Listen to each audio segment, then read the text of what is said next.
মনে রাখিস, রঘুর থাবা জমের বাবা। বনের বাঘ রাস্তার কুকুরের হাতে মরে না, যে মারতে যায় তাকে চিরে দেয়।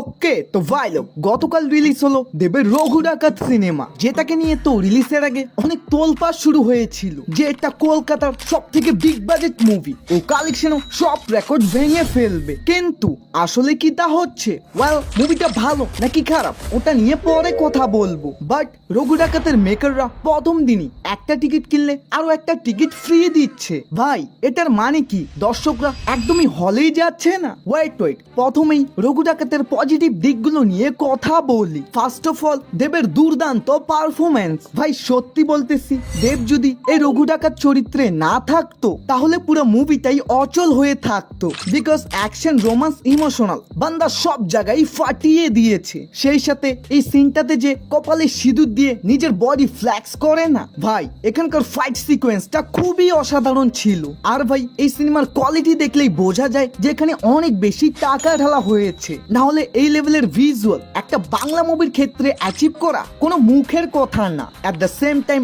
অনির্বাণও কিন্তু নিজের ভিলেনের অরাটাকে খুবই ভালোভাবেই মেনটেন করেছে। বাট আমার হিসেবে তাকে আরো একটু বেশি স্ক্রিন টাইম দিলে ভালো হতো। সেই সাথে সোহনী সরকার, ভাই ইনি নিজের পক্ষ থেকে বেস্ট পারফরমেন্স দিয়েছে। এছাড়াও বিজিএম এই রঘু ডাকাত মুভিতে খুবই একটা বড় ভূমিকা রেখেছে। ধরুন কোনো সিনের কোনো ইমোশনালি নেই, তারপরও ব্যাকগ্রাউন্ড স্কোর ওই সিনটাকে টেনশন ক্রিয়েট করে দেয়। বাট এখন আসি নেগেটিভ দিকে। প্রথমেই হলো ঝিলমিল লাগে গানটা। না ভাই, এই গানে কোনো কমতি নেই, তবে মুভিতে যেভাবে এই গানটাকে প্লেসমেন্ট করা হয়েছে তা খুবই একটা ব্যাড ডিসিশন। দ্বিতীয়ত অ্যাকশন, জানি অনেকজনেরই হয়তো এই সিনেমার অ্যাকশন খুবই ভালো লেগেছে, কিন্তু ভাই আপনি একবার নিজেই ভেবে দেখুন, একটা ইন্ডাস্ট্রির সব থেকে বিগ বাজেট মুভি, ওখানে কি আপনি সেম বাকি সব বাংলা মুভিগুলোর মতনই টিপিক্যাল অ্যাকশন দেখতে পছন্দ করবেন? Obviously not. তাই মেকাররা অ্যাকশনে চাইলেই নতুন কিছু দেখাতে পারতো। তৃতীয়ত সিনেমাটার গল্প, ভাই যেহেতু আমরা রঘু ডাকাতের গল্প